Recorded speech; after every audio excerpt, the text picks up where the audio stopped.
चलिए, नमस्कार प्यारे साथियों, जय श्री महाकाल। मैं कुमार विनय स्वागत करता हूं आप सभी का आपके अपने रोजगार विद अंकित के इस ऑनलाइन प्लेटफॉर्म पर। उम्मीद करता हूं आप सभी प्यारे साथी स्वस्थ होंगे, मस्त होंगे, लाजवाब होंगे, अपने माता पिता का ध्यान रख रहे होंगे, अपना भी ध्यान रख रहे होंगे और खूब बेहतरीन तरीके से अपनी पढ़ाई कर रहे होंगे। तो कैसे हैं आप लोग? जल्दी से एक बार कमेंट करके बताएंगे कैसे हैं आप लोग और कैसी चल रही है आपकी जीत की तैयारी, है ना। और बताएंगे मेरी आवाज आप लोगों को आ रही है? जल्दी से एक बार कनेक्ट हो जाएं सब लोग, मुझे बताएंगे मेरी आवाज आप लोगों को प्रॉपर आ रही है, वीडियो आपको प्रॉपर दिखाई दे रहा है, कोई दिक्कत वाली बात तो नहीं है? ठीक है, एक बार जल्दी से जुड़ जाएं ताकि आज की इस कक्षा की हम विधिवत रूप से शुरुआत कर सके मेरे भाई।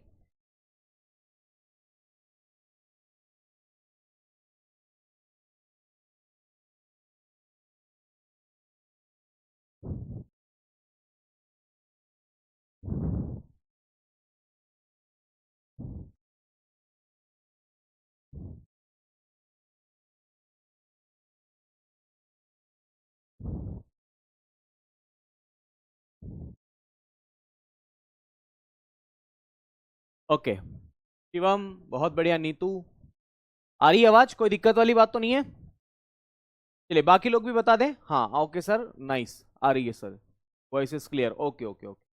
तो चलिए फिर आज की शुरुआत करते हैं क्लास की। लास्ट टाइम मैंने आपको क्या पढ़ाया था, मैं पुरानी क्लास से रिवीजन आपको करवाऊंगा। आज ऐसे हम लोग पंचवर्षीय योजनाओं के बारे में पढ़ने वाले हैं, 5 ईयर प्लान्स के बारे में। लेकिन पुरानी क्लासेस को अगर हम वापस कंप्लीट कर लें तो ज्यादा अच्छा रहेगा। हमें एक मोटा मोटा अंदाज भी देखने को मिलेगा कि हम किस तरीके से आगे बढ़ रहे हैं और चीजों को कंप्लीट कर रहे हैं। ठीक है, तो लास्ट टाइम मेरे ख्याल से मैं डीवैल्यूएशन के बारे में आपको पढ़ा था, अवमूल्यन के बारे में आपको पढ़ा रहा था। मैं आपको बता देता हूं दरअसल अवमूल्यन होता क्या है, इसके बारे में हमने क्या क्या बात करी थी, है ना। तो देखो, अगर देखा जाए तो मैंने आपको मुद्रास्फीति का मापन भी बताया था कि मुद्रास्फीति का मापन 2 विधियों से किया जाता है, डब्ल्यूपीआई और सीपीआई। कोर इन्फ्लेशन क्या होती है, हेडलाइन इन्फ्लेशन क्या होती है, ये भी मैंने बताया था। डिफ्लेशन के बारे में बताया था कि मुद्रास्फीति की ठीक उल्टी स्थिति डिफ्लेशन कहलाती है। इसमें वस्तुओं की कीमतों में लगातार कमी होती है और जो मुद्रा का मूल्य वो क्या होता है, बढ़ता है ना। ये दोनों बातें आपको याद रखना है। विमुद्रीकरण या नोटबंदी, जिसे डीमोनिटाइजेशन के नाम से जाना जाता है, इसके बारे में भी बताया था कि एक कानूनी प्रक्रिया है और सरकार जो है या केंद्र सरकार जो है, या फिर हम दूसरे शब्दों में कहें तो कोई भी देश की केंद्रीय बैंक जो है वो जानबूझ करके ऐसा करती है, नोटबंदी करती है। ठीक है, तो पुरानी मुद्रा को बंद करके नई मुद्रा को चलन में लाना क्या कहलाता है, नोटबंदी के नाम से आप इसे जानते हैं। ऐसा क्यों किया जाता है? तो जो नकली नोट है, जिसे जाली नोट के नाम से भी जानते हैं, उनकी समाप्ति के लिए ऐसा किया जाता है। पहला कारण तो एक ये देखने को मिलता है। दूसरा कारण जो है वो ये है कि जो मार्केट में ब्लैक मनी बढ़ गया उसको कम करना। तीसरा है करप्शन को कम करना। चौथा है आतंकवादी गतिविधियों में कमी करना। और पांचवा क्या है आपका, डिजिटल करेंसी को बढ़ावा देना। इसलिए नोटबंदी की जाती है ना। सर लोगो आ रहा है? हाँ बेटा, ये लोगो आ रहा है ना, ये लोगो हमने लगवाया है ना। RWA का लोगो है, लोगो आता है, उसमें क्या है। मुझे एक बात बताओ, तुम्हें ऐसा क्यों लगता है कि लोगो आ रहा है या फिर रिकॉर्डेड है या फिर क्या है? पढ़ना है ना। अगर मैं केवल आपकी ही कमेंट को देखूंगा तो क्या मैं पढ़ा पाऊंगा? नहीं ना, संभव ही नहीं है। तो इसलिए ज्यादा जरूरी है कि आप उन चीजों को समझें, पढ़ें, है ना। और इधर दिमाग मत लगाओ, इतना दिमाग आप पढ़ने में लगा दोगे तो मेरे ख्याल से आपका सब्जेक्ट कंप्लीट हो जाएगा, है ना। चलो, मैंने फिर बताया था कि विमुद्रीकरण भारत में 3 बार किया गया। पहली बार 12 जनवरी 1946 को ब्रिटिश शासनकाल में किया गया। आरबीआई गवर्नर सीडी देशमुख थे इस समय, और इस समय 1000 और 10,000 के नोटों को बंद किया गया था। दूसरी बार विमुद्रीकरण 16 जनवरी 1978 को मोरारजी देसाई की सरकार में किया गया। इस समय आरबीआई के गवर्नर आईजी पटेल थे, है ना। और याद रखना है, करेंसी जो थी वो 1000, 5000, 10,000 को इसमें बंद किया गया था। मैंने कहा कि 10,000 का नोट वापस से चालू कर दिए गए थे बीच में। फिर तीसरी बात, थर्ड टाइम जो है वो 8 नवंबर 2016 को जवाब आपके जो मोदी जी हैं हमारे अपने, ये आए रात को 8 बजे और टीवी पे कहने लगे कि मित्रों और साथियों, आज रात 12 बजे के बाद फलाने फलाने नोट चलन से बाहर हो जाएंगे, और नई नोट की मतलब घोषणा कर गए। इस समय राष्ट्रपति प्रणब मुखर्जी थे और आरबीआई के गवर्नर उर्जित पटेल थे। करेंसी 500 और 1000 रुपए की बंद हुई थी। 500 और 2000 रुपए की नई करेंसी को इशू किया गया था। बाकी और भी करेंसी साथ में लॉन्च हुई थी। 22 जनवरी 2014 की मैं बात करूं, आरबीआई द्वारा मेरे दोस्त 2005 से जारी किए गए सभी नोटों पर रोक लगा दी गई थी।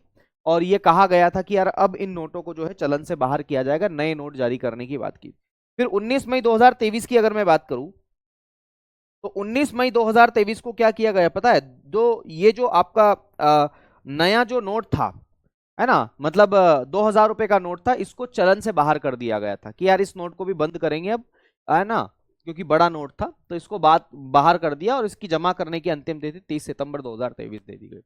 अवमूल्यन मैंने कहा था कि ये अवमूल्यन जानबूझ करके किया जाता है और देश की केंद्र सरकार या फिर किसी देश की केंद्रीय बैंक के द्वारा किया जाता है ना। तो जानबूझकर मेरे साथियों भारतीय मुद्रा या किसी भी देश की घरेलू मुद्रा को गिरा करके या कम करके विदेशी मुद्रा की वैल्यू को बढ़ाना, ये अवमूल्यन कहलाता है।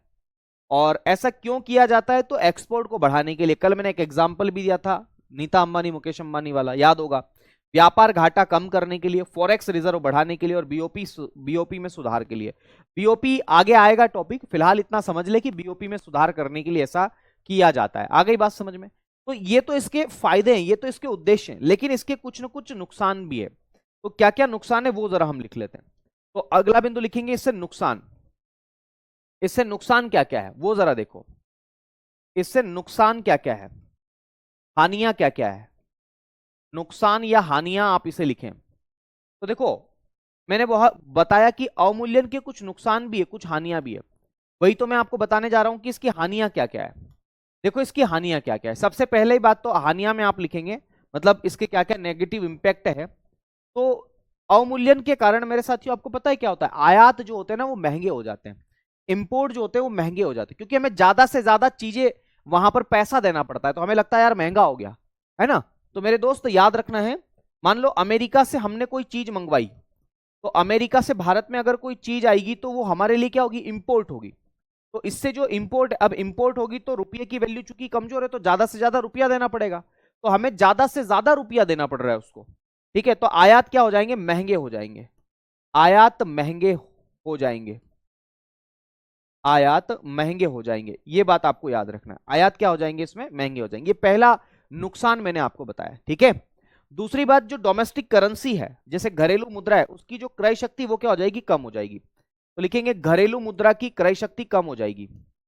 घरेलू मुद्रा, डोमेस्टिक करेंसी, डोमेस्टिक जो करेंसी है उसकी परचेसिंग पावर क्या हो जाएगी? कम हो जाएगी। तो घरेलू मुद्रा की क्रय शक्ति, घरेलू मुद्रा की क्रय शक्ति, या फिर इसी को बोलते हैं मुद्रा का मूल्य, क्रय शक्ति या फिर मूल्य, मूल्य या वैल्यू, ये क्या हो जाएगी मेरे साथियों? कम हो जाएगी। इसको अंग्रेजी में क्या लिखेंगे? Purchasing power of domestic currency. Purchasing power, क्या बोलेंगे? परचेजिंग पावर, या फिर मेरे साथियों वैल्यू। परचेसिंग पावर और वैल्यू, वैल्यू जो डोमेस्टिक करेंसी उसकी वैल्यू जो है वो क्या हो जाएगी? कम हो जाएगी। आ गई बात समझ में? किसकी तुलना में? फॉरेन करेंसी की तुलना में। तो ये दूसरा मेरे साथियों याद रखना है आपका नुकसान है। तीसरा नुकसान क्या हो सकता है? जो हमने विदेशों से कर्ज ले रखे हैं जैसे अमेरिका, जर्मनी, जापान, है ना, वो भी मेरे साथियों महंगा हो जाएगा। क्यों? क्योंकि उस कर्ज को उतारने के लिए हमें ज्यादा से ज्यादा, देखो जो ऋण देता है वो नुकसान में होता है महंगाई में। आ गई बात समझ में? तो ऋण देता है वो नुकसान में, ऋण लेने वाला क्या हो जाएगा? वो फायदे में होगा, ऋणी फायदे में होगा। मुद्रास्फीति में भी हमने पढ़ा है लास्ट टाइम में। मैं आपको ये बताने चाह रहा हूं कि जो विदेशी कर्ज है वो महंगा हो जाएगा, क्योंकि अमेरिका से मान लो हमने $10,000 का लोन लिया, तो हमें तो रुपये में चुकाना है ना, या हमें डॉलर में भी चुकाना है, तो वो डॉलर कैसे हमें मिलेगा? रुपये से एक्सचेंज करके तो मिलेगा। तो विदेशी कर्ज जो है वो क्या हो जाएगा? महंगा हो जाएगा। तो लिखेंगे विदेशी कर्ज, विदेशी कर्ज, है ना, क्या हो जाएगा? महंगा हो जाएगा, महंगा होगा। तो ये इतने सारे नुकसान हमें किसके अंतर्गत याद रखने हैं? इस अवमूल्यन के अंतर्गत याद रखने हैं। ये जरूर आपको याद रखना है। क्यों? क्योंकि हमें ज्यादा से ज्यादा पैसा उसको देना पड़ेगा। तो ये भी आपको पता चल गया। चलिए अगली बात करते हैं मेरे साथियों कि भारत में अभी तक कितनी बार अवमूल्यन किया गया है। तो भारत में कितनी बार किया गया? तो भारत में अभी तक 3 बार मुख्य रूप से अवमूल्यन हुआ है। कितनी बार हुआ है? 3 बार। बोले सच में 3 बार हुआ? हाँ बेटा 3 बार ही हुआ है। तो भारत में अवमूल्यन कब कब हुआ है जरा वो देखना। भारत में 3 बार डिवैल्यूएशन किया गया अभी तक। सबसे पहली बार डिवैल्यूएशन किया गया था इंदिरा गांधी सरकार में, प्रधानमंत्री इंदिरा गांधी थी। और अगर मैं बात करूं मेरे साथियों प्रथम बार की, फर्स्ट टाइम की, तो प्रथम बार ये जो डिवैल्यूएशन किया गया था ये जून में किया गया था। तो 6 जून 1966, है ना। पंडित जवाहरलाल नेहरू अब नहीं रहे थे और उस समय प्रधानमंत्री इंदिरा गांधी थी। तो इसमें लिखेंगे इंदिरा गांधी पीएम, इंदिरा गांधी कौन थी? प्रधानमंत्री थी। तो इस समय ये अवमूल्यन किया गया था, है ना। 6 जून 1966 को डिवैल्यूएशन किया गया था, याद रखना है। और मैं इसमें बताऊं आप लोगों को कि जो 1 रुपए की वैल्यू थी पहले, उस समय $0.21 थी पहले, लेकिन इस वैल्यू को गिरा करके हमने क्या कर दिया गया था, ध्यान रखना, इस वैल्यू को हमने गिरा करके जो है वो और कम कर लिया था, ठीक है। या सिंपल सी भाषा में अगर देखें तो रुपये का अवमूल्यन कितना परसेंट किया गया था? 57% जो है वो डिवैल्यूएशन किया गया था। लिखेंगे 57%, 57% अवमूल्यन किया गया, अवमूल्यन किया गया। तो कितना परसेंट डिवैल्यूएशन किया गया था? तो 57% डिवैल्यूएशन किया गया था। किसमें? तो याद रखना है, इस पहली बार विमुद्रीकरण में। इस समय राष्ट्रपति कौन थे? डॉक्टर सर्वपल्ली राधाकृष्णन राष्ट्रपति थे, है ना। कौन थे मेरे साथियों? डॉक्टर सर्वपल्ली राधाकृष्णन। तो इसमें लिखेंगे राष्ट्रपति, प्रेसिडेंट कौन थे? डॉक्टर सर्वपल्ली राधाकृष्णन, सर्वपल्ली राधाकृष्णन। और अगर आपसे पूछा जाए कि आरबीआई के गवर्नर कौन थे, तो पीसी भट्टाचार्य। आरबीआई गवर्नर कौन थे पहली बार विमुद्रीकरण के समय? तो पीसी भट्टाचार्य, पीसी भट्टाचार्य, ये आरबीआई के गवर्नर थे। इसी समय पर क्या किया गया? अवमूल्यन किया गया था। उम्मीद है ये सब बातें आपको समझ में आई होगी, ठीक है। तो पीसी भट्टाचार्य आरबीआई के गवर्नर थे, है ना। और कितना परसेंट अवमूल्यन किया गया था? तो रुपये का अवमूल्यन 57% के आसपास लगभग लगभग किया गया था। उम्मीद करता हूं ये बात भी आपको समझ में आ गई होगी, ठीक है। चलिए दूसरी बार अवमूल्यन की हम बात करते हैं। हालांकि दूसरी बार क्या है, ऐसा नहीं लिखना चाहिए हमें कि पहली बार की दूसरी बार, क्योंकि अवमूल्यन इसके पहले भी हो गया था ना। बिल्कुल बिल्कुल भाई, 1949 में भी हुआ था अवमूल्यन, ठीक है। तो आप, हाँ, यहां पर आप लिख सकते हैं प्रथम बार, हटा दो यहां पर, ये प्रथम बार शब्द ठीक नहीं होगा फिर,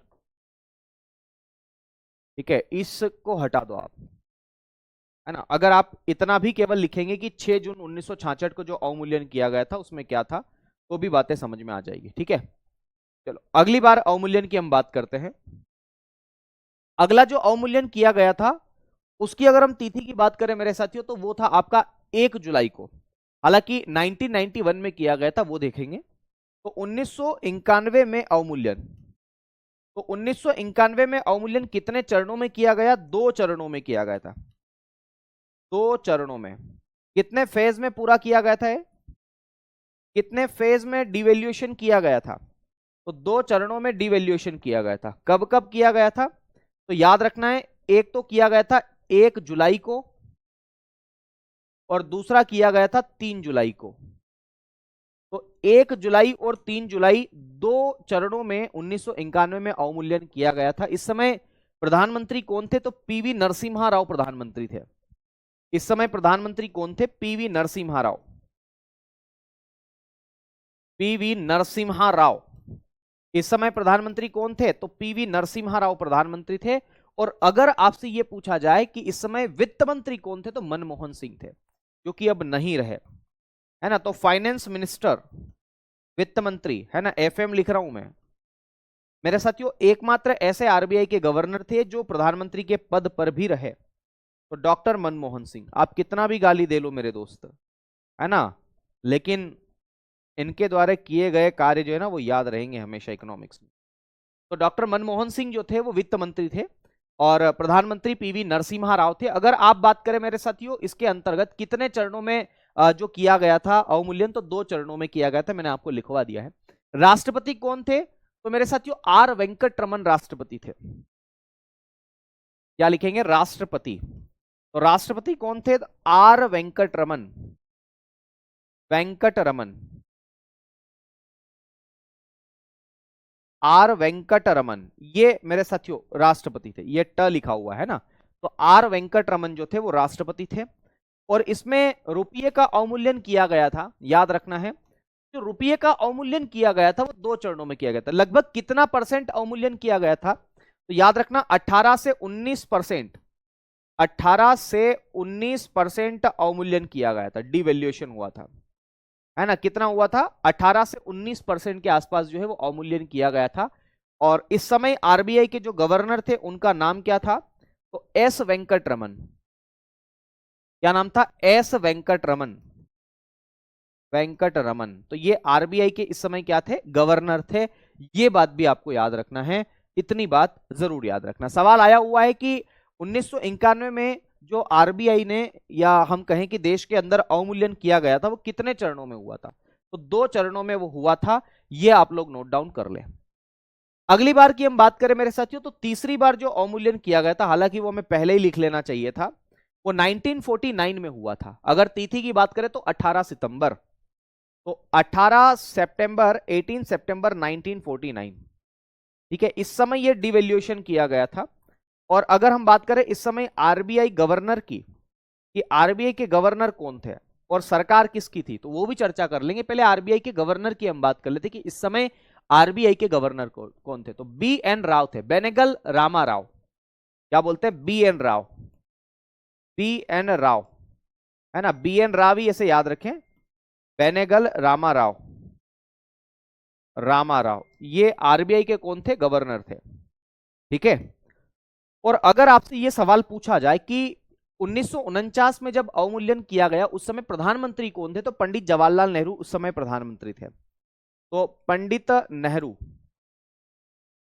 उस समय ब्रिटिश सरकार जो थी वो मतलब उसके वायसराय थे। तो राष्ट्रपति मेरे साथियों कोई थे नहीं, याद रखना, राष्ट्रपति का पद तो 1950 के बाद आया, तो राष्ट्रपति कोई नहीं, है ना। लेकिन ब्रिटिश सरकार में वायसराय का पद जरूर था इस समय, है ना, गवर्नर जनरल और ये सब आपने सुने होंगे, उसी के बारे में मैंने यहां पर आपको बताया, है ना। इस समय कितना अवमूल्यन किया गया था रुपये का, तो लगभग लगभग 30.5% जो है वो अवमूल्यन किया गया था रुपये का।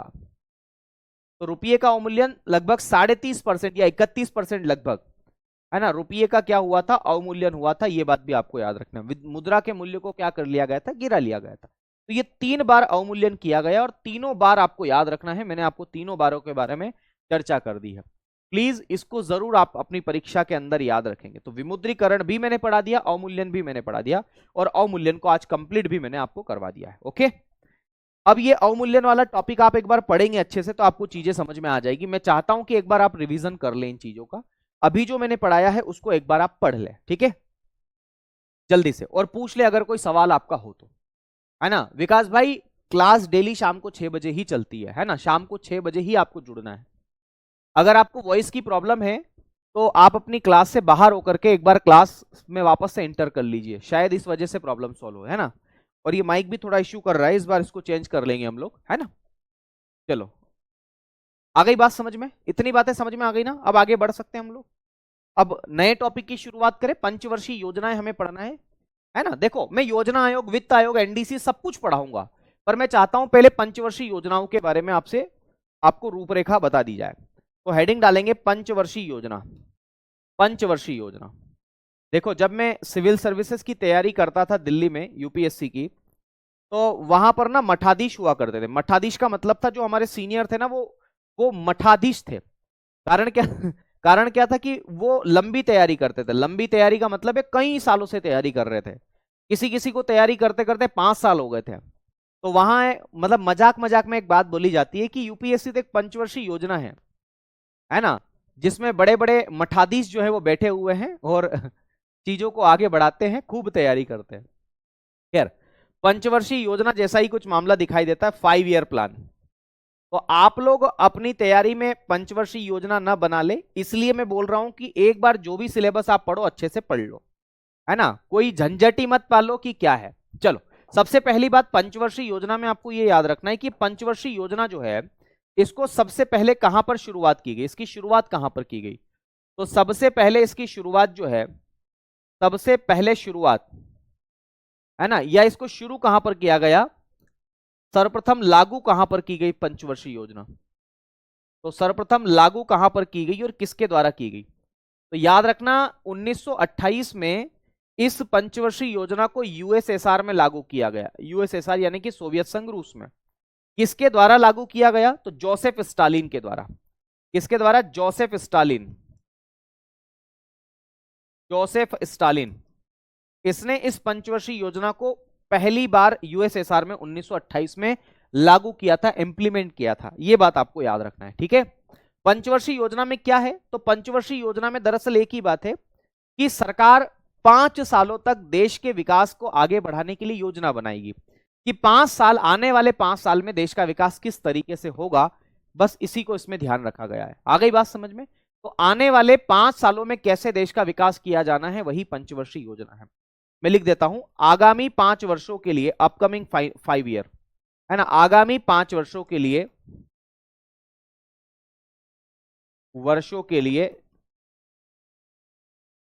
आगामी 5 वर्षों के लिए देश के विकास की रूपरेखा बनाना, देश के विकास की रूपरेखा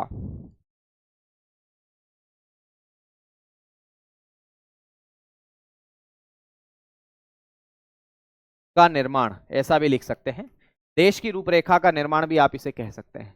तो मेरे साथियों क्या बोल सकते हैं, रोडमैप, एक रोडमैप डिजाइन करना। तो roadmap of upcoming financial year, roadmap of economy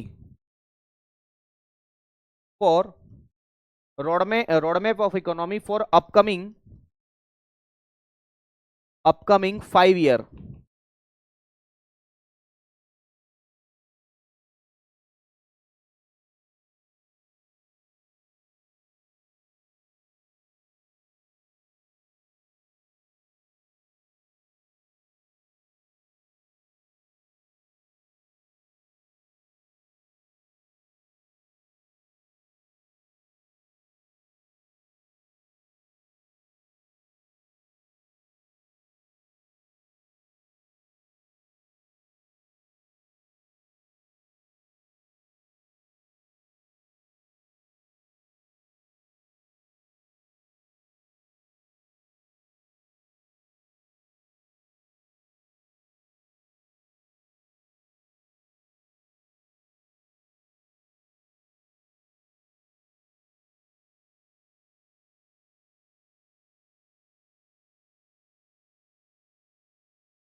चलो भाई, मैं क्या बता रहा था आपको कि आने वाले 5 सालों के लिए किसी भी देश की इकोनॉमी का एक रोडमैप बनाना कि हमें देश का विकास कैसे करना है, यही क्या कहलाता है, पंचवर्षीय योजना कहलाता है। अच्छा, एक बात और समझना, आपसे सवाल पूछा जा सकता है कि पंचवर्षीय योजना जो है, पंचवर्षीय योजना जो है, इसको अंतिम मंजूरी कौन देता है, पंचवर्षीय योजना को अंतिम मंजूरी कौन देता है?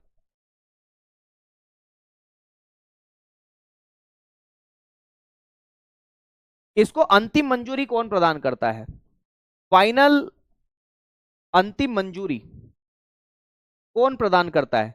तो इसको अंतिम मंजूरी देता है एनडीसी, एनडीसी, राष्ट्रीय विकास परिषद। क्या बोलते हैं इसको? राष्ट्रीय विकास परिषद, नेशनल डेवलपमेंट काउंसिल, राष्ट्रीय विकास परिषद। ये जो राष्ट्रीय विकास परिषद है, ये इस पंचवर्षीय योजना को अंतिम मंजूरी देती है कि भाई हाँ, ये पंचवर्षीय योजना है, इसका ये रूपरेखा है और भारत में इस तरीके से आने वाले 5 सालों में हम लोग देश का विकास करने वाले हैं। ठीक है, तो ये पंचवर्षीय योजना के बारे में हमने बात की। अच्छा, अगर आपसे ये सवाल पूछा जाए कि पंचवर्षीय योजनाओं की कुल संख्या कितनी थी, भाई total number of 5 year plan जो है वो कितने, तो 12। तो कुल मिलाकर के 12 पंचवर्षीय योजनाएं देश के अंदर बनाई गई है, याद रखना है। और इसमें अगर हम बात करें कि कब से कब तक ये चली, तो 1951 से लगाकर के 2017 तक, इस समय काल में 12 पंचवर्षीय योजनाएं देश के अंदर लागू की गई है। ये बात आपको याद रखना है। अगली बात आपको याद रखना है मेरे दोस्त कि पंचवर्षीय योजना में हमें 5 सालों के लिए एक रोडमैप तैयार करना था, है ना, जो कि हमें आगे लेकर के चलना है कि आने वाले सालों में हम कैसे कैसे बढ़ोतरी करेंगे। चलो, अगर सवाल पूछा जाए कि प्रथम पंचवर्षीय योजना कब लागू की गई, फर्स्ट 5 ईयर प्लान कब से शुरू की गई, तो मेरे साथियों 1951 से शुरू की गई। तिथि भी लिख ले, 1 मार्च, 1 मार्च है कि 1 अप्रैल है मेरे दोस्त, 1 अप्रैल है। भारत का जो फाइनेंशियल ईयर है वो 1 अप्रैल। तो 1 अप्रैल 1951 से 31 मार्च 1956 तक, 31 मार्च 1956 तक ये मेरे साथियों पहली पंचवर्षीय योजना शुरू की गई थी। अच्छा, अगर आपसे सवाल पूछा जाए कि अंतिम पंचवर्षीय योजना कब शुरू की गई, तो अंतिम या फाइनल जो है 5 ईयर प्लान थी, लास्ट 5 ईयर प्लान था, वो मेरे दोस्त आपको याद रखना है, उसकी जो तिथि है वो 1 अप्रैल से लगाकर के 1 अप्रैल 2012 से लगाकर के 31 मार्च है ना, से 31 मार्च 2017 तक थी मेरे दोस्त। आ गई बात समझ में? 31 मार्च 2017 तक थी। तो सवाल कई बार यही पूछ लेता है और आपको बताना पड़ता है। चलिए आइए अब हम एक एक पंचवर्षीय योजना के बारे में थोड़ा सा डिस्कशन कर लेते हैं। सबसे पहले मैं हेडिंग डालता हूं प्रथम पंचवर्षीय योजना। प्रथम पंचवर्षीय योजना, प्रथम पंचवर्षीय योजना क्या बोलेंगे? फर्स्ट 5 ईयर प्लान के बारे में हम लोग चर्चा कर लेते हैं। फर्स्ट 5 ईयर प्लान, तो प्रथम पंचवर्षीय योजना, और इसी को हम बोलते हैं first 5 year plan. First 5 year plan. तो ध्यान रखना है मेरे साथियों, देश की पहली पंचवर्षीय योजना की जो शुरुआत है वो कब की गई थी? तो देश की पहली पंचवर्षीय योजना की शुरुआत की गई थी, है ना। इसको कब शुरू किया गया था? तो इसको मेरे साथियों शुरू किया गया था 1 अप्रैल, 1 अप्रैल 1951 से लगा करके 31 मार्च 2000, सॉरी गलत बोल गया, 1956 तक, है ना। तो 5 सालों तक इस योजना को लागू किया गया था, 1 अप्रैल 1951 से 31 मार्च 1956 तक। आ गई बात समझ में? दूसरी बात आपको ये याद रखना है कि इस पंचवर्षीय योजना में मॉडल कौन सा अपनाया गया था, कौन सा मॉडल पर यह आधारित थी? तो याद रखना है मेरे दोस्त, Herald Domar model. Herald Domar ये इकोनॉमी के डेवलपमेंट का एक मॉडल है, विकास का एक मॉडल है ना, जिसको हेराल्ड डोमर नाम के व्यक्ति ने बनाया है कि देश का विकास कैसे कैसे होना चाहिए। ठीक है। तीसरी बात आपको ये याद रखना है इस पहली पंचवर्षीय योजना में कि इसमें प्रायोरिटी किसको दी गई थी। अच्छा, प्रायोरिटी के पहले लिखो ऑब्जेक्टिव। ऑब्जेक्टिव का मतलब होता है उद्देश्य। तो इस पहली पंचवर्षीय योजना का उद्देश्य क्या था? आप लोग कमेंट करके बताइए क्या इसका ऑब्जेक्टिव था, जल्दी से बताएं। इस पहली पंचवर्षीय योजना का ऑब्जेक्टिव क्या था? सर केवल हिंदी में लिखा हो ना बाबा, केवल हिंदी में नहीं हो सकता, नहीं केवल अंग्रेजी में हो सकता है, दोनों में हो सकता है ना। देखो कुछ कुछ चीजें ऐसी हैं जो बहुत ही आसान है, जिसको हम लोग बोलते हुए चलते हैं। जैसे मैंने लिखा मॉडल, अब इसको हिंदी में भी मॉडल लिखूंगा तो मजा आएगा क्या? नहीं आएगा ना। इसलिए मैंने बोला कि मॉडल कौन सा था, तो आपको लिख लेना है कि मॉडल या प्रारूप, हेराल्ड डोमर मॉडल। इसको स्टार्ट कब किया गया, कब इसको बिगिन किया गया? तो याद रखना स्टार्ट इसको किया गया 1 अप्रैल 1951 को। इसका ऑब्जेक्टिव क्या था? तो आप में से कई लोग जवाब दे रहे हैं सर कृषि कृषि कृषि। बेटा कृषि ऑब्जेक्टिव नहीं था, इसका उद्देश्य था। देखो पहली पंचवर्षीय योजना का टाइम पीरियड देखो, 1951 से शुरू हुई। मुझे बताओ आजादी कब मिली हमें, देश को आजादी कब मिली? तो मेरे ख्याल से 1947 में आजादी मिली, 15 अगस्त 1947 में। तो आजादी के साथ साथ हमें बहुत सारी चीजें भी तो गिफ्ट में मिली थी ना, जैसे भुखमरी, भूखे मर रहे थे लोग, भूखे मर रहे थे, है ना। मरने का एक तरीका था कि वो भूखे मर रहे थे, खाने के लिए खाने के लाले पड़ रहे थे उनके, है ना। गरीबी बहुत ज्यादा थी, बेरोजगारी बहुत ज्यादा थी, रोजगार था ही नहीं, विज्ञान और तकनीक तो बिल्कुल भी नहीं था। 1958 में डीआरडीओ आया है ना। इसरो की स्थापना बाद में की गई है। तो मतलब हमारे पास क्या था? कुछ नहीं था, खाली थे हम, भूखे नंगे थे, सच में भूखे नंगे थे। तो हमें पहले देखो भूख को मिटाना है, क्योंकि फंडामेंटल नीड्स में भी रोटी कपड़ा मकान, और उसमें भी सबसे ज्यादा रोटी। पहले पेट तो भर ले तभी तो जीवित रहेंगे, पहले जीवित रहना जरूरी। तो जीवित रहने के लिए मतलब हमारे पास में पहली पंचवर्षीय योजना में बहुत सारी कमियां थी, इसलिए हमने क्या करा, हमने पहले पंचवर्षीय योजना में उद्देश्य बनाया आर्थिक या संतुलित आर्थिक विकास करना। क्या बोलेंगे? ऐसा लिखे, अर्थव्यवस्था का संतुलित विकास करना, अर्थव्यवस्था का संतुलित विकास करना, अर्थव्यवस्था का संतुलित विकास करना, बैलेंसिंग डेवलपमेंट ऑफ इकोनॉमी, अर्थव्यवस्था का संतुलित विकास। इसको क्या बोलेंगे? Balancing development of economy, balancing development, balancing development of economy. तो अर्थव्यवस्था का संतुलित विकास करना इस पहली पंचवर्षीय योजना का उद्देश्य था। लेकिन लेकिन लेकिन प्राथमिकता हमने किसको दी, प्रायोरिटी किसको दी? भाई हमें तो हर क्षेत्र का विकास करना था, पर हमने प्रायोरिटी किसको दी? तो प्रायोरिटी हमने दी थी एग्रीकल्चर, क्योंकि सबसे पहले हमें रोटी की जुगाड़ करना था। तो रोटी का जुगाड़, गेहूं का जुगाड़ हमें कृषि से मिलेगा। तो एग्रीकल्चर सेक्टर को हमने प्रायोरिटी दी कि यार कम से कम पहले खाने की समस्या को दूर किया जाए। तो एग्रीकल्चर पर हमने प्रायोरिटी दी मेरे दोस्त पहली पंचवर्षीय योजना में। अच्छा, हमने कुल कितना लक्ष्य बनाया था, टारगेट कितना बनाया था कि हमें कितनी ग्रोथ रेट लेकर के आना है? तो हमने पहली पंचवर्षीय, देखो जब हम पहली बार कोशिश करते हैं ना, चाहे सरकारी एग्जाम की करें या किसी भी तैयारी की करें, तो याद रखना पहला प्रयास हमारा सबसे महत्वपूर्ण प्रयास होता है, क्योंकि पहले प्रयास से ही हमें यह पता चलता है कि हम कितना आगे जाएंगे और कितना बेहतर करेंगे। मैं आपको बताऊं, पहला प्रयास अगर अच्छा रहा तो आगे के सारे प्रयास अच्छे रहेंगे, और अगर पहला ही विफल है तो फिर कोई मतलब नहीं। आपने प्रेमचंद के द्वारा लिखी गई रचनाओं के बारे में अगर मैं बात करूं, उनकी जो सबसे पहली रचना थी, है ना, उसकी बात ही अलग है। उसमें वो मतलब पूरा दिल लगा के व्यक्ति काम करता है। तो याद रखना है, जब पहला हमने टारगेट बनाया था तो हमने कितना बनाया था, तो 2.1% की ग्रोथ रेट लाना हमारा टारगेट था। हमने ये टारगेट बनाया था कि 2.1% हम लोग टारगेट लेकर के आए। हम लोगों ने कितना प्राप्त किया भाई, हमने लक्ष्य तो इतना बना लिया था, प्राप्ति कितनी करी हमने, अचीव कितना किया। देखो पहली बार जब हम मेहनत करते तो मन से करते हैं, तो हमने प्राप्ति भी बहुत अच्छी की, मतलब टारगेट से हम लोग ज्यादा ही प्राप्त कर पाए। तो 3.6% की हमने प्राप्ति यहां पर की थी पहली पंचवर्षीय योजना के दौरान। आ गई बात समझ में, ये हमने प्राप्ति की थी। तो हम पोमा गए, पोमाना मतलब समझते हो, पोमाना मतलब इतराना, है ना, हम इतरा गए, अरे गजब, हमने इतना टारगेट बनाया, लक्ष्य इतना, हम मतलब लक्ष्य इतना बनाया था, प्राप्ति हमने इतनी करी, अब तो अपुनिज भगवान है, ऐसा फीलिंग आ गई। तो हमने इसमें क्या क्या किया पहली पंचवर्षीय योजना में, तो याद रखना है मेरे साथियों, हमने इस पहली पंचवर्षीय योजना में 5 आईआईटी की स्थापना की, है ना। ऐसे सवाल आते हैं कि बताओ 5 आईआईटी की स्थापना किस पंचवर्षीय योजना में की गई, तो 5 आईआईटी की स्थापना पहली पंचवर्षीय योजना में की गई, ठीक है। हमने कुछ बांध भी बनाए इस पंचवर्षीय योजना में, बांध, बांध का मतलब होता है डैम बनाना, है ना, या प्रोजेक्ट। बांध को अंग्रेजी में प्रोजेक्ट बोलते हैं, हिंदी में परियोजना भी बोल देते हैं।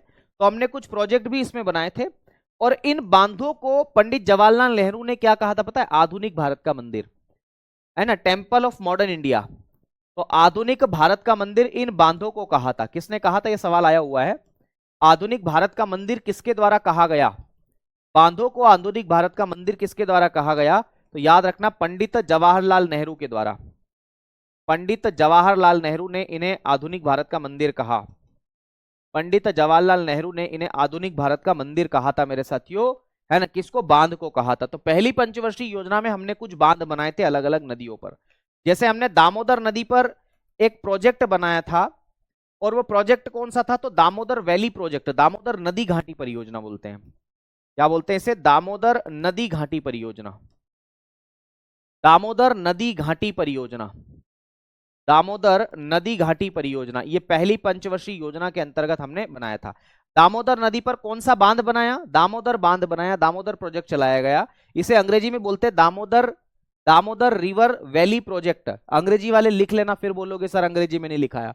दामोदर वैली प्रोजेक्ट भी आप इसे कहते हो, तो दामोदर रिवर पर है। वैसे ही एक सतलज रिवर पर है ना, सतलज नदी पर, सतलज रिवर बोलते हैं इसको अंग्रेजी में।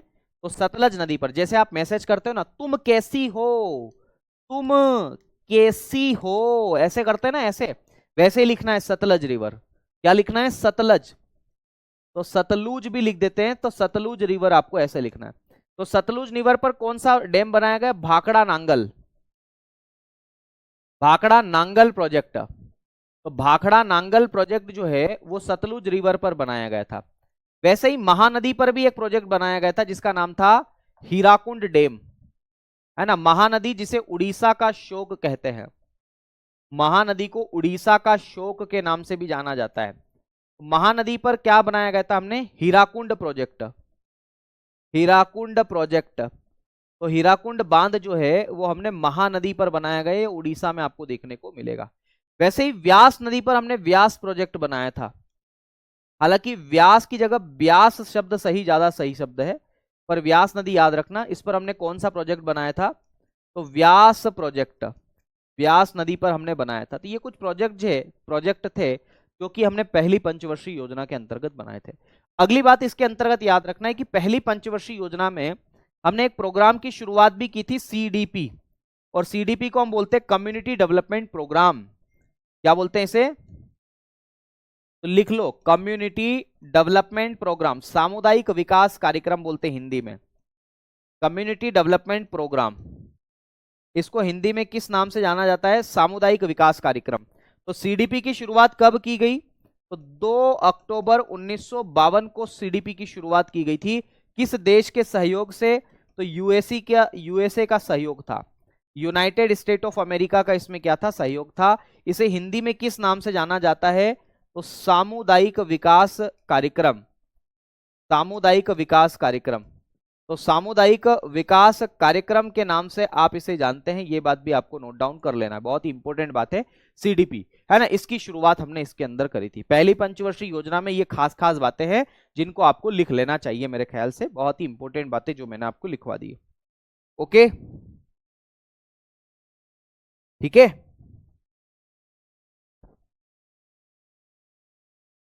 है ना।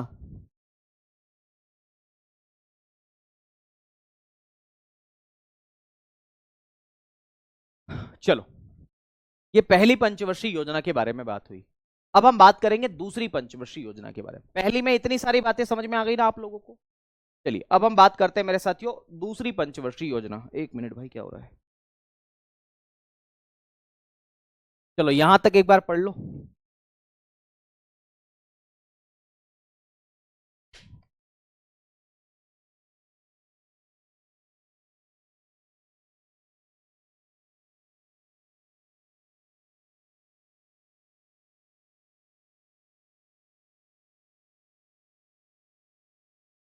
आगे बढ़े, हेडिंग डालेंगे दूसरी पंचवर्षीय योजना।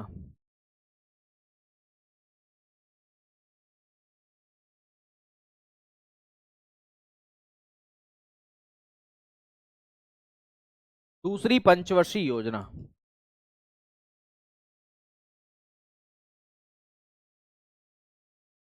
Second 5 year plan.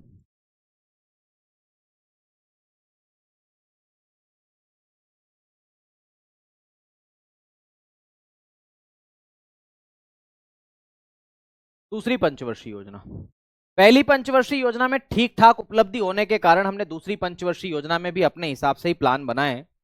खैर, इसकी शुरुआत कब की गई पहले वो ध्यान रखना है। दूसरी पंचवर्षीय योजना की शुरुआत की गई थी 1 अप्रैल 1956 से। 5 साल जोड़ लो भैया, कितना रहेगा, 31 मार्च 1961 तक। तो 56 से लगा करके 61 तक, है ना, क्या बोलेंगे। तो 56 से लगा करके 61 तक हमने दूसरी पंचवर्षीय योजना के बारे में बता, ठीक है। आ गई बात समझ में। दूसरी बात है आपको याद रखना, इसमें मॉडल कौन सा अपनाया था सेकेंड 5 ईयर प्लान में, तो हमने कौन सा मॉडल अपनाया था। तो इस दूसरी पंचवर्षीय योजना में दरअसल नेहरू महालनोबिस मॉडल अपनाया था। नेहरू महालनोबिस मॉडल, है ना, नेहरू महालनोबिस मॉडल को अपनाया था। या फिर अगर हम बात करें मेरे साथियों तो आप इसे पीसी महालनोबिस मॉडल के नाम से भी जानते हैं। तो पीसी महालनोबिस मॉडल, कंफ्यूज मत होइएगा, पीसी महालनोबिस मॉडल ये मॉडल था। पीसी का मतलब प्रशांत चंद्र महालनोबिस है। पीसी का मतलब क्या है, प्रशांत चंद्र महालनोबिस नाम है इनका, पूरा नाम प्रशांत चंद्र महालनोबिस है। तो पीसी महालनोबिस मॉडल के नाम से आप इसे जानते हो, ठीक है ना मेरे भाई। बढ़े आगे। अच्छा, अगर आपसे यह सवाल पूछा जाए कि दूसरी पंचवर्षीय योजना में हमने प्रायोरिटी किसको दी थी, हमने प्राथमिकता किसको दी थी, इसमें प्रायोरिटी किसको दी गई थी, प्रायोरिटी किसको दी थी, प्राथमिकता किसको दी थी। तो याद रखना, पहली में हमने कृषि को दी तो उद्योग पिछड़ गया था, इंडस्ट्री बैठ गया था। तो हमने सोचा कि चलो इस बार उद्योग को हम देते हैं, तो उद्योग क्षेत्र को हमने प्रायोरिटी दी थी, उद्योग को, इंडस्ट्री को, इंडस्ट्रीज। तो या तो उद्योग ऐसा सही है, या फिर अगर मान लो ऑप्शन में ये ना दिखे तो आपको ऐसा भी लिख देना है। मतलब अगर ये दिखे तो इसको भी टिक कर सकते हो आप। भाई सवाल पूछा जा सकता है कि दूसरी पंचवर्षीय योजना का प्राथमिकता क्या थी, तो भारी एवं आधारभूत उद्योग को बढ़ावा देना, भारी एवं आधारभूत उद्योगों को बढ़ावा देना, यह भी इसकी प्रायोरिटी थी, आधारभूत उद्योगों को बढ़ावा देना, है ना। इसको बोलते हैं बेसिक एंड हैवी इंडस्ट्रीज।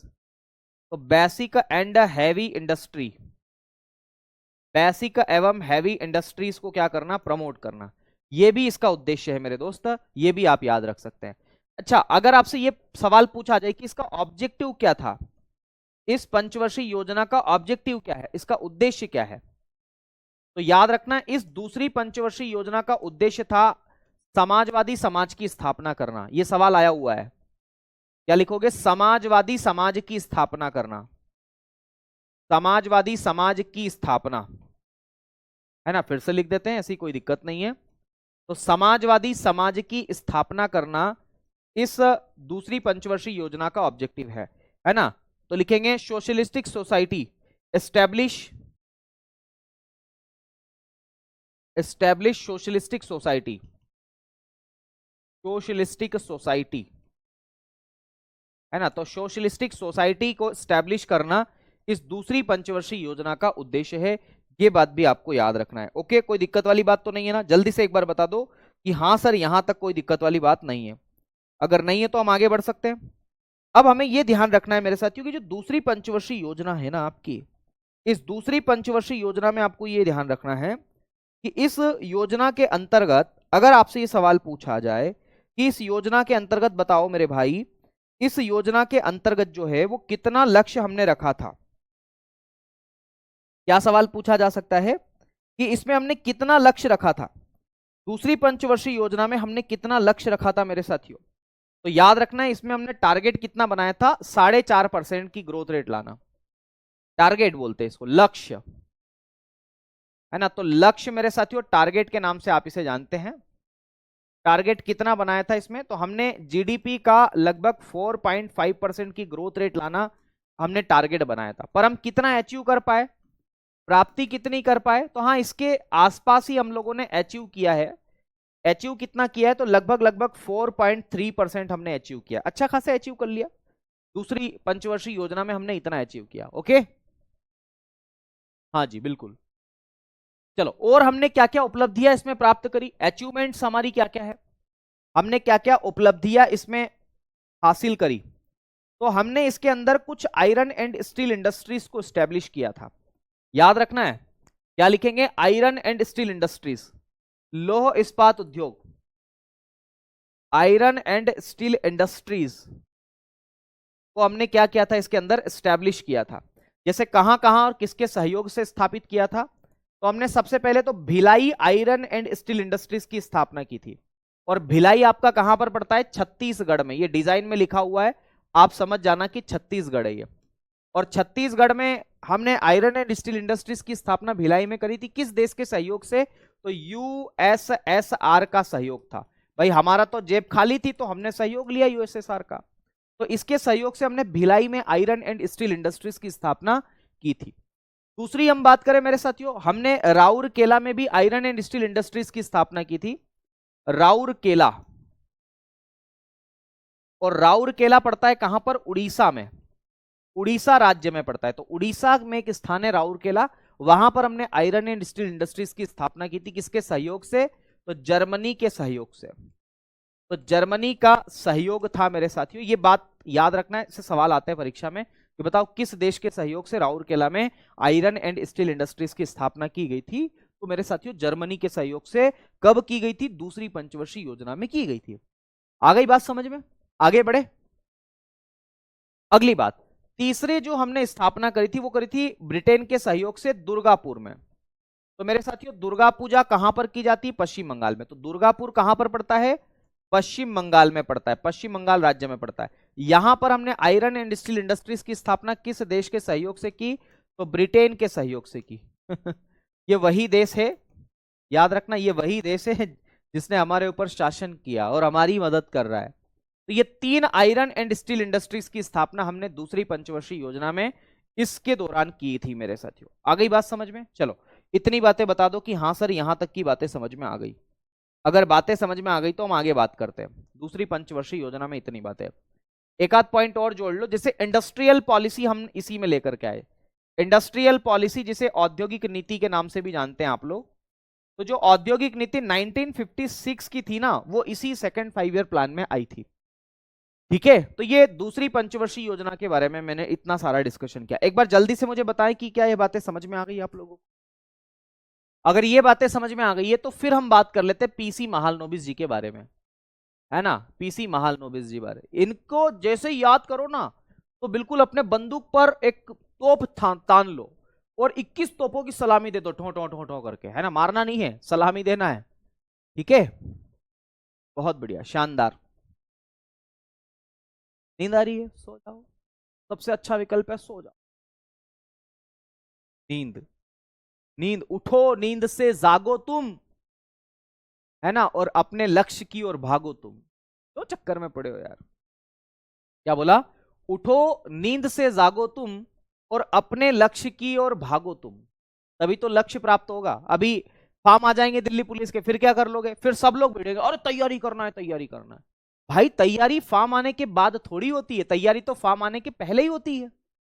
तो क्यों ना पहले ही तैयारी कर ले। जो आप लोग सजग है यहां पर, मैं यहाँ देख पा रहा हूँ 1200-1300 लोग जुड़े हुए लगभग लगभग, है ना। तो तैयारी तो अभी होगी ना, बाद में तो खाली दौड़ धूप होगी। तो इससे अच्छा है कि आप इस दिल्ली पुलिस के यकीन बेस से पढ़ाई कर लो।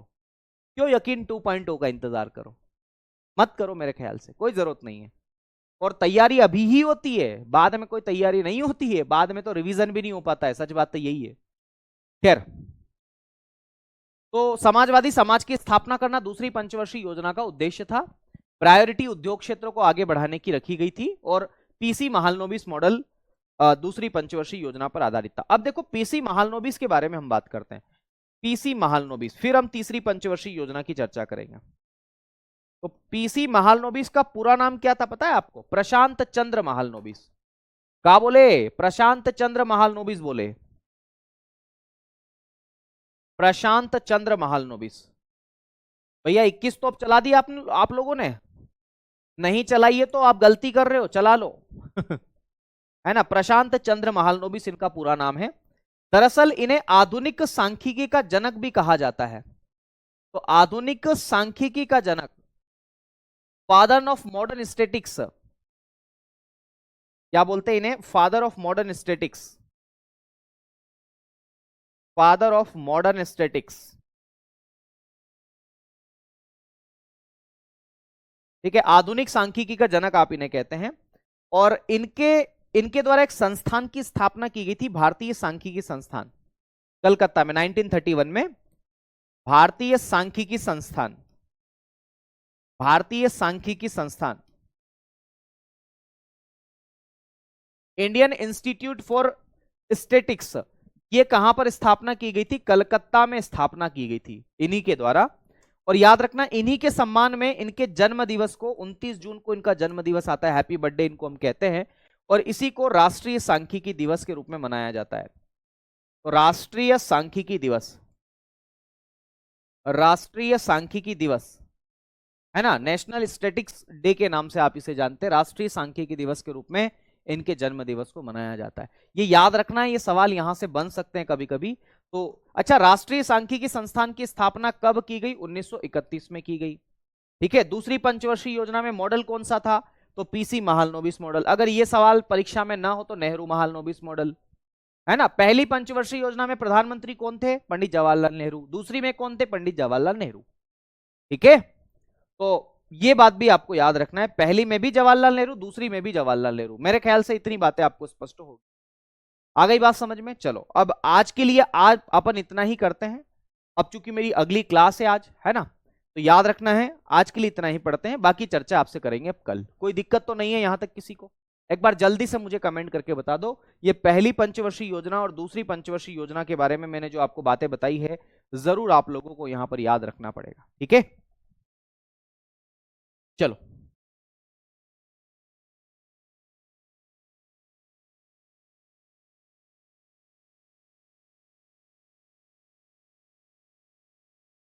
ठीक है ना, तो ये जरूर याद रखना आप लोग, परीक्षा में यहां से सवाल अक्सर आपकी परीक्षा में बनते ही बनते हैं।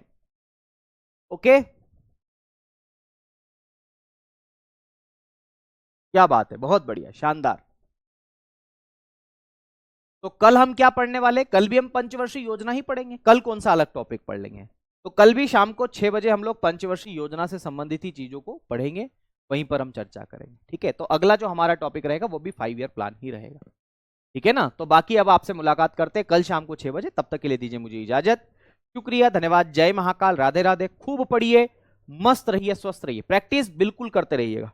प्रैक्टिस के लिए आपको आरडब्ल्यू की किताब भी मिल जाएगी, मैं आपको बता दूंगा कल किताब के बारे में कि कौन सी किताब से आप प्रैक्टिस कर सकते हैं। चलिए, शुक्रिया, धन्यवाद।